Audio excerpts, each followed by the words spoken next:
Every year, around the final stretch of the calendar, I like to do something that most people avoid until life humiliates them into it. I close the emotional books and open the real ones. Not the books people show other people, not the books built for social comfort, not the version of life that looks responsible from a distance.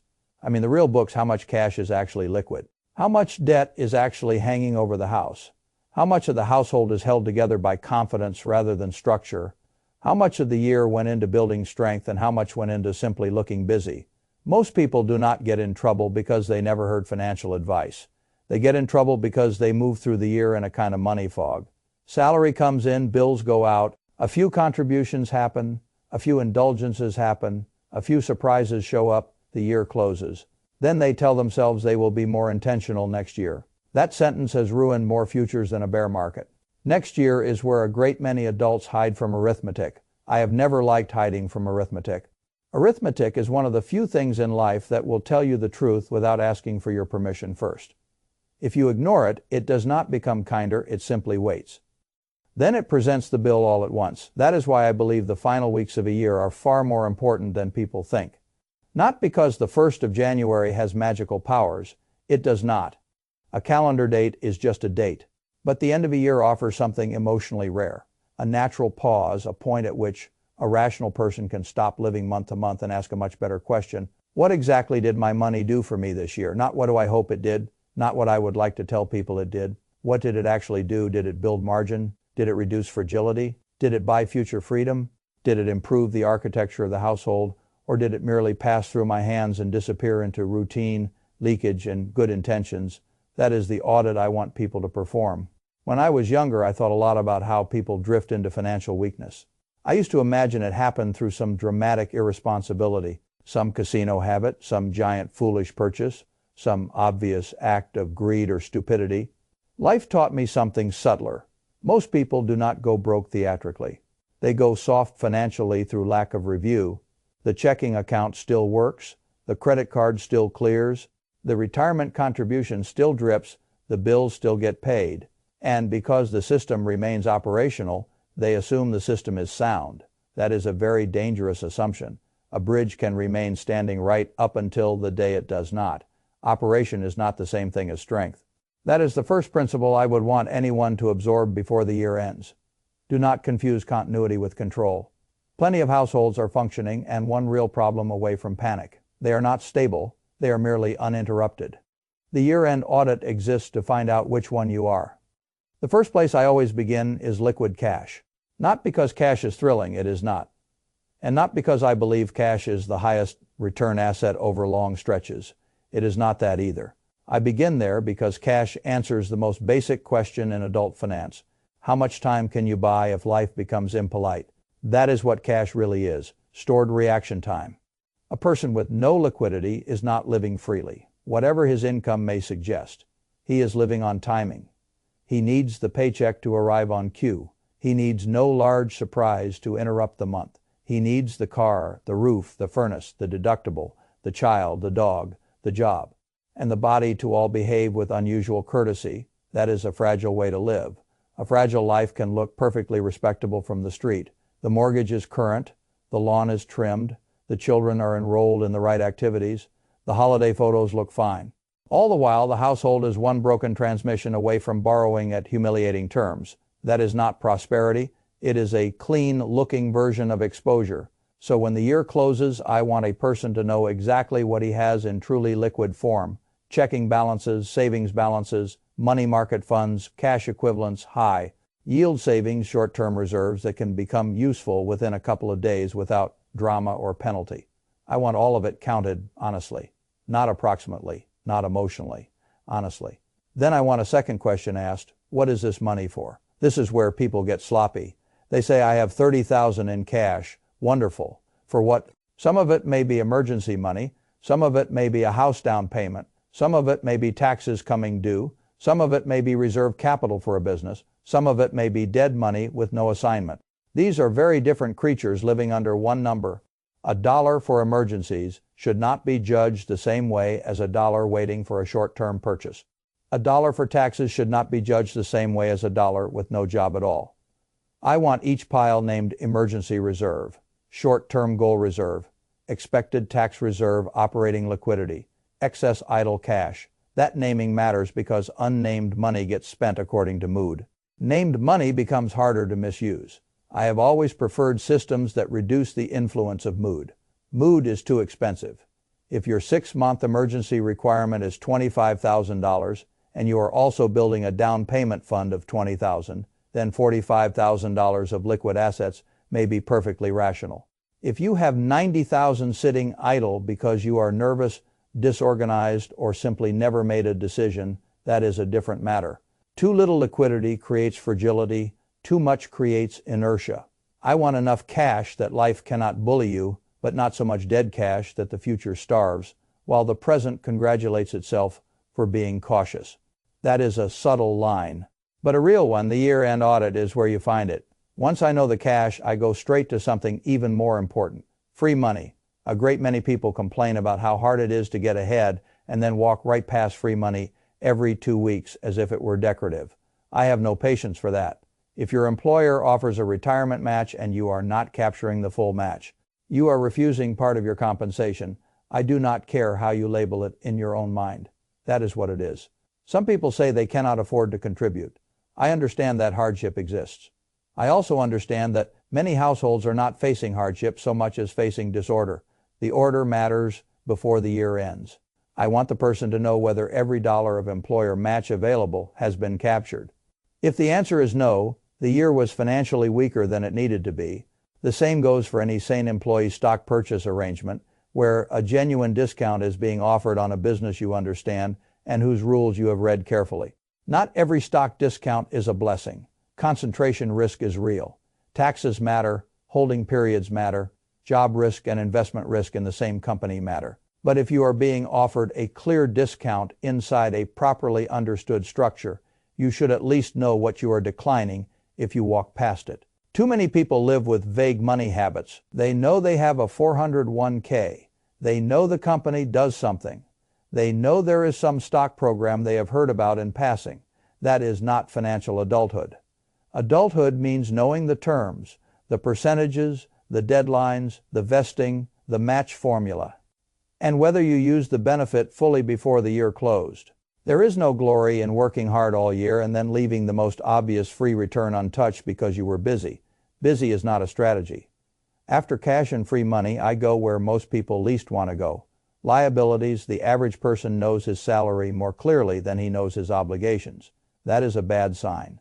Income flatters. Liabilities tell the truth. I want every debt listed: car loans, credit cards, personal loans, student debt, mortgage balances, taxes owed, family obligations that are functionally debt even if not reported as such, everything. Then I want those liabilities sorted not by emotional irritation but by cost rate first. Always rate first. The world is full of people who say they want control and then refuse to look directly at the price of the things controlling them. That is childish. If you owe on 5 balances, I want to know which one is charging the most for the privilege of keeping you delayed. That highest rate is where the fire is. People become moral about debt when they should become mathematical. I am not interested in their guilt. I am interested in their hierarchy. A household carrying destructive interest and simultaneously pretending to invest intelligently is usually performing financial theater. If a credit card or personal loan is charging punishing rates, that problem deserves concentrated attention. Not someday, not after the vacation, not after the holidays. Now, because high-interest debt compounds against you with all the discipline you wish you had for yourself. Then, once the liabilities are listed, I go to the other side of the balance sheet, assets. And again, I do not want mythology. I want countable things: every bank balance, every brokerage balance, every retirement account, every Roth balance, every pension estimate treated with proper caution, every real asset with a realistic value, not an ego value, any business equity worth including. And then I do the simplest and most clarifying piece of arithmetic in personal finance: assets minus liabilities net worth. I have been amused for years by how much emotional power this one number holds. Some people are afraid of it because they think it will shame them. Some people worship it because they think it proves them. Both reactions are too emotional. Net worth is a measurement, not a verdict. It is a reading on the dashboard. Useful. Yes, sacred.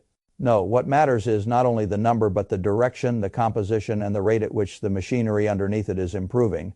Still, I want the number known. A household that does not know its net worth is navigating in weather without instruments. You may get away with that for a while. It remains a foolish way to fly. Now, there is a second layer here that matters as much as the number itself. How often should you check it? Most people either never check it or check it so often that they turn their own psychology into a hostage of market noise. I have seen both. A person with heavy public market exposure can watch monthly or even weekly fluctuations and begin thinking his life is changing more dramatically than it really is. The quote is moving. The business underneath may not be changing nearly as fast. That can become mentally exhausting. At the same time, never checking means you miss drift, miss progress, and miss truth. I want an interval that encourages awareness without creating obsession. Quarterly is often sensible. Yearly can also be sensible if the household is simple and the process is disciplined. The key is not constant surveillance. It is honest, periodic reckoning. The reason the year-end audit is so valuable is that it forces reckoning while there is still time to adjust the next year intelligently. If I see that my net worth improved only because a house estimate drifted upward while cash fell, debt remained ugly, and savings were weak, that is different from genuine strengthening. If I see that the number rose because assets grew, debt burden fell, reserves improved, and contributions remained steady, that tells a much better story. The number matters less than the anatomy. After I understand the balance sheet, I turn to the largest spending arteries: housing, transportation, food. These three dominate most household budgets, whether the household likes admitting it or not. People love to obsess over tiny leaks because tiny leaks are easier to moralize about. A coffee here, a meal there, a subscription there. Fine, a person can save money that way. But if the housing cost is bloated, the car structure is foolish, and the food system is lazy and expensive, then arguing about tiny purchases is like carefully patching a teacup while the roof is open. The year-end audit must look where the money is actually going.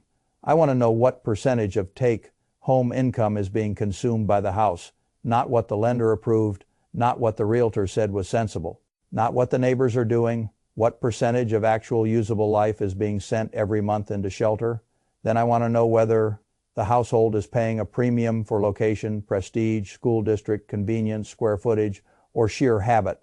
I am not against any of these things in principle. I am against never asking what the premium is buying and whether it is worth the future freedom surrendered to keep it. The same goes for transportation. Most people do not buy a car. They buy a monthly obligation with fuel, insurance, maintenance, depreciation, and psychic drift attached. Then they act surprised that they never seem to get ahead. A household can bleed astonishing amounts of future wealth through transportation and still feel perfectly normal because the whole culture has decided expensive movement is ordinary adulthood. I do not care what the culture decided. I care what the numbers do.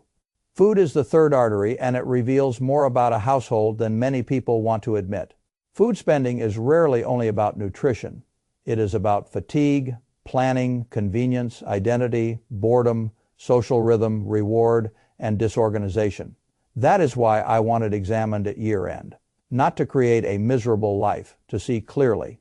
If a household is routinely overspending because it is too exhausted or too unstructured to plan, then the issue is not food alone, it is systems. And systems are where financial lives are either built or lost. I have always preferred seeing the big drains clearly to shaming myself over little ones. A person can save more by fixing one oversized rent decision, one foolish car structure, or one chaotic food system than by years of moralizing about coffee. Big numbers matter most. Always then comes the tax window. This is another place where adults either become serious or remain decorative. Taxes are one of the largest recurring claims on a productive life. Any year-end review that ignores tax positioning is not a serious review. It is a motivational ritual. I want to know whether gains have been realized, whether losses exist that could be harvested intelligently, whether any realized profit can be offset by disciplined selling of weaker positions, and whether the investor understands the wash-sale rules well enough not to turn simple tax planning into sloppiness. This is not a call to trade frivolously. It is a call to be aware. If an investor realized meaningful gains and also sits on real losses in assets he no longer truly wants, there may be value in harvesting those losses before the year closes. Not because taxes are the center of the story, because frictions matter. Unnecessary tax leakage compounds too. Every dollar lost carelessly is a dollar unavailable for future ownership. One of the greatest differences between weak financial lives and strong financial lives is that strong ones do not merely work hard. They close leaks. That is what tax awareness is, leak reduction. And if there are no taxable gains, perhaps there are future losses worth carrying, perhaps there are decisions to defer, perhaps there is nothing to do. Fine, knowing there's nothing useful to do is still knowledge. Ignorance is not a strategy. Now we come to a category people underestimate because it sounds too ordinary to matter. Bills, cable, phone, internet insurance, streaming packages, subscriptions, service contracts, annual renewals, rate increases that snuck in because the year was busy. I have long believed that money leaks love autopilot. A great many businesses do not need to offer you a better service to earn more from you. They need only your inattention. That is a profitable national habit before a year ends.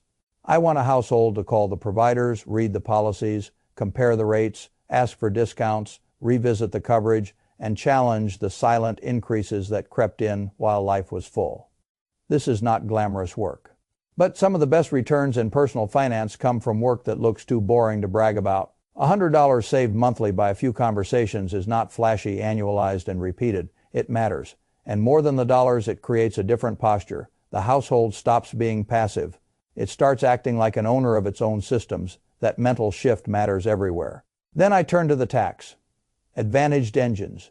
The accounts people know they should use and too often use carelessly. The HSA where available and appropriate. The Roth, the retirement accounts. The old broad rule here is simple. Know the limits, know the deadlines, know the eligibility, know the employer features, and know whether the money inside the account is actually invested rather than sleeping uselessly as cash. I have seen too many people congratulate themselves for opening the correct account while leaving the funds uninvested. That is like buying good farmland and never planting it. The wrapper matters, the contents matter more. If a person has access to an HSA and uses it wisely, he has one of the finest tools available because the tax treatment is unusually favorable. If a person can fund a Roth or use a backdoor process lawfully and sensibly, that matters. If a person can increase retirement contributions or at least enter the next year with a clean automatic contribution plan rather than a vague intention, that matters. What I want by year end is not maximum complexity. I want maximum clarity. Which tax advantage channels exist, which have been used, which have been neglected, which can be automated cleanly for the coming year. Good financial lives are not built by annual enthusiasm alone. They are built by automatic structures that remain sensible when enthusiasm is absent. That is why automation is always on my mind. A year-end audit that discovers problems but does not turn solutions into systems is still too emotional. I want next year's savings to happen before next year. Moods have a vote. That means scheduled transfers, scheduled investing, scheduled debt reduction where appropriate, scheduled reserve building, scheduled retirement contributions. If a person finishes the audit and still relies on remembering to do the right thing manually in March, June, and October, the system remains too fragile. Fragile systems depend on intention. Strong systems depend on structure. Now, after the cash, the free money, the liabilities, the assets, the net worth, the three major expense categories, the tax window, the bill renegotiation, and the tax. Advantaged engines, there's one more step that almost no one takes seriously enough. Choose one or two core financial goals for the next year. Not 10, not 25. Not a pretty list fit for a vision board. One or two. This sounds restrictive to people who still confuse ambition with quantity. It is not restrictive. It is clarifying.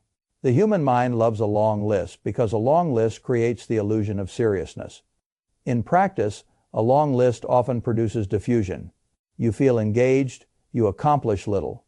A serious goal is measurable, funded, and simple enough to survive contact with ordinary life. Build the emergency reserve to a specific number. Eliminate a specific debt balance. Max a specific account. Raise the savings rate to a specific percentage. Accumulate a specific down payment reserve. Bring housing costs below a specific threshold. Those are real goals. They have shape. They can be planned backward from. They can govern behavior. Be better with money is not a goal. It is a hope. Hope is not useless. But it is a poor operating system. If a family wants to eliminate a $14,000 car loan next year, fine. Then the question becomes operational. Where does the $14,000 come from? Will expenses be reduced? Will income be raised? Will side work be added? Will another goal be delayed? Real goals force real trade-offs. That is why people avoid them. Trade-offs are where fantasy dies, and fantasy is often much more comfortable than progress. I would rather have progress when I think about a year-end review done well. I do not think about spreadsheets first. I think about control. Has the household become more difficult to frighten? Has it become less exposed to timing? Has it reduced unnecessary leakage? Has it captured easy advantages? Has it made the future more automatic and less dependent on weekly virtue? Has it chosen a direction rather than simply promising to care more? That is the test. The point is not to impress me or anyone else with the discipline of your checklist. The point is that the next year should begin on a stronger foundation than the one just finished. If not, then the review is decorative, and decorative financial habits are a very expensive hobby. There is another subtle benefit to this yearly process. It forces honesty about who you are becoming. A person who counts his liquid cash, examines his liabilities, measures his net worth rationally, inspects his largest expense arteries, closes tax leaks, captures free money, uses the right account structures, and sets one measurable goal for the next year is not just improving his finances. He is becoming a different kind of adult, a less reactive one, a less theatrical one, a less hopeful instead of structured one that matters more than people think. Money reveals character because money magnifies process. If your process is foggy, your financial life becomes foggy at larger scale. If your process is clear, your financial life becomes stronger even before the numbers become impressive. That is why I respect process so much. The numbers arrive later, the structure arrives first. The structure decides whether the numbers stay. People say they want a rich life. Fine, then stop treating year end like a sentimental holiday season and start treating part of it like a board meeting with your future. The future is not built on January enthusiasm.